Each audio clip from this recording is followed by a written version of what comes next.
नमस्कार मित्रांनो, लई आवडतेस तुम्हाला या मालिकेच्या आजच्या भागात आपण बघणार आहोत. साहेबराव पेढे घेऊन येतात आणि सगळ्यांना बोलवतात आणि म्हणू लागतात, लई आनंद झाला आहे मला आज, आणि राजाला आवाज देऊ लागतात. राजा समोर आल्यावर साहेबराव त्याला पेढे वाट म्हणू लागतात. सानिकाची आत्या विचारते, दादा पण कसले हे पेढे? त्यावर साहेबराव म्हणू लागतात, काय आहे त्या कळशीतल्या आप्पाचा मी सगळ्यांसमोर अपमान केला ना, त्याचे हे पेढे. हे ऐकून सरकारला धक्का बसतो आणि त्याला खूप वाईट वाटते. त्यावर साहेबराव त्याला म्हणू लागतात, ए राजा, अरे थांबलास का? वाटकी पेढे. पुढे साहेबराव म्हणू लागतात, त्याचं झालं काय? या आप्पाच्या घरी कोणतरी 30,000 रुपये ठेवायला दिले होते आणि ते चोरीला गेले. पुढे ते म्हणू लागतात, लई स्वाभिमानाची टिमकी मिरवत असतो ना तो, मी त्याची आज चांगलीच जिरवली. त्याचा स्वाभिमान मी चांगलाच ठेचलाय. पुढे ते म्हणू लागतात, आता मला बघायचंच आहे तो हे पैसे कुठनं परत करतो ते. हे ऐकून राजाला खूप वाईट वाटत असतं. साहेबराव म्हणू लागतात, त्या आप्पाची नजर नुसती माझ्या पायावर होती, नजर वर करून बघायची त्याची हिंमत होत नव्हती. सरकार जयला पेढे द्यायला लागतो. तेवढ्यात जय म्हणू लागतो, बरं झालं, त्या आप्पालाही असंच पाहिजे, सगळ्यांसमोर अपमान केला त्याचा. त्यावर सर्वेश म्हणू लागतो, मामाने ठरवलं ना, ते खूप काही करू शकतात, पण त्यांचा तो चांगुलपणा आहे, ते काही करत नाही. त्यावर आत्या म्हणू लागते, अरे सर्वेश, पण या आशांना चांगुलपणा दाखवून काही उपयोग नाही, त्या चांगलीच नागी ठेचायला पाहिजे त्यांची. हे ऐकून सरकार नाराज झालेला असतो आणि त्याच्या डोळ्यात पाणी आलेलं असतं.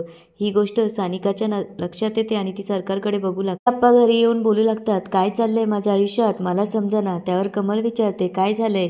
त्यावर आप्पा म्हणू लागतात, आपल्या घरी चोरी झाली, त्या साहेबरावाला कळालंय आणि सगळ्यांसमोर काय वाटेल ते मला येऊन बोलला तो. जो माणूस कधी काळी माझ्या जीवाभावाचा दोस्त होता, त्याच्यावर विश्वासच बसत नाही. पुढे ते म्हणू लागतात, जोवर मी हे 30,000 परत करत नाही तोवर तो माझ्या विरोधात कामगारांच्या मनात विष कालवत राहणार. नाही कमल, आता मला हे सहन होत नाही. पैशाची काहीतरी जोडणी करायला पाहिजे. आता मी असं करतो, कुठेतरी जाऊन कर्ज घेतो. त्यावर कमल त्यांना थांबा म्हणते आणि गळ्यातलं मंगळसूत्र काढून ती आप्पांना म्हणते, हे घ्या. त्यावर आप्पा म्हणतात, अगं काय करतेस तू हे? अगं तुझं श्रीधन आहे हे. त्यावर कमळ म्हणू लागते, अहो वेळेला जे उपयोगी पडणार नाही ते कसलं आलं स्त्रीधन. पुढे ती म्हणू लागते, आणि इतर कुठल्याही दागदागिन्यांपेक्षा माझ्यासाठी आहे तो तुमचा स्वाभिमान, तो माझ्यासाठी लाख मोलाचा आहे, त्याला ठेच नाही लागू देणार मी. त्यावर आप्पा म्हणू लागतात, नाही कमळ, मी हे नाही घेऊ शकत तुझ्याकडून. पुढे ती म्हणू लागते, मंगळसूत्रातल्या 2 वाट्या या नवरा बायकोच्या पवित्र नात्यातलं बंधन असतं, पण जे नातं हे मनाने जोडलेलं असतं त्याला कुठल्याही बंधनाची गरज नसते. त्यावर आप्पा म्हणू लागतात, नाही कमल, मला हे नाही पटत. अगं आजपर्यंतच्या आपल्या संसारात हे सोडून तुला दुसरं काहीच घेतलं नाही मी, आणि हे पण तुझ्याकडून काढून घे. त्यावर कमळ म्हणू लागते, कोण म्हणतंय तुम्ही माझ्यासाठी काहीच केलं नाही?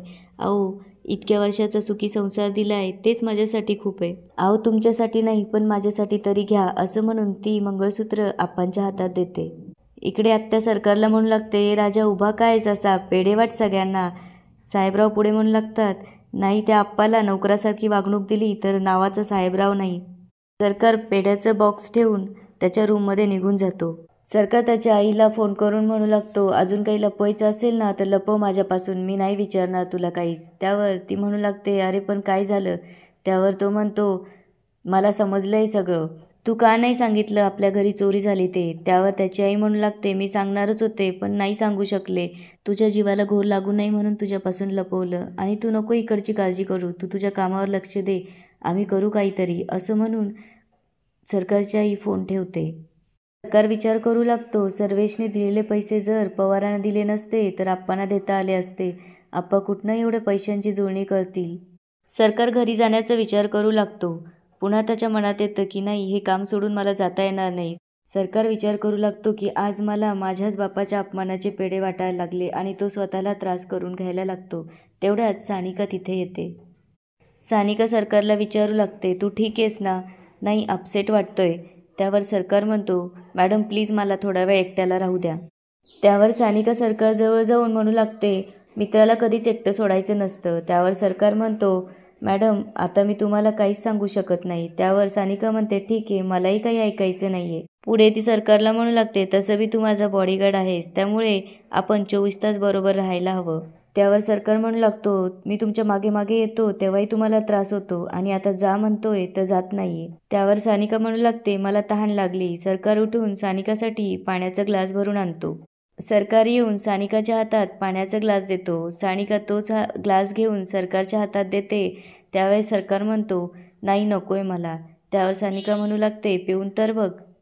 पुढे सरकार सानिकाला म्हणू लागतो, मी तुम्हाला मगाशी जायला सांगितलं त्याबद्दल सॉरी.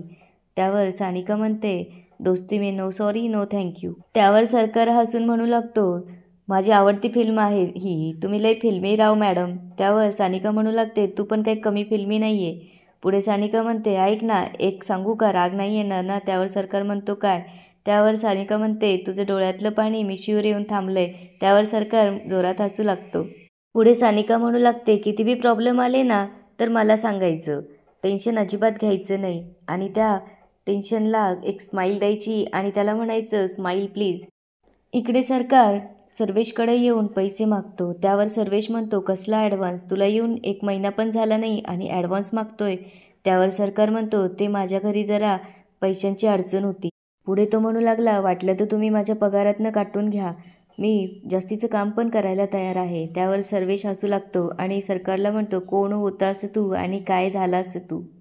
आधी पैसे परत देऊन मी हे काम करणार नाही ते काम करणार नाही असल्या गुरमीत होतास ना तू, आता काय झालंय. आणि तो पुढे म्हणतो, आणि समजा मी तुला पैसे दिले आणि तू पळून गेला तर. त्यावर सरकार म्हणतो, नाही नाही, मी असं काही करणार नाही. त्यावर सर्वेश म्हणतो, काय सांगता येतं बाबा, काय गॅरंटी. अरे स्कॅम असेच होतात ना, आधी विश्वासात घ्यायचं आणि मग नंतर विश्वासघात करायचा.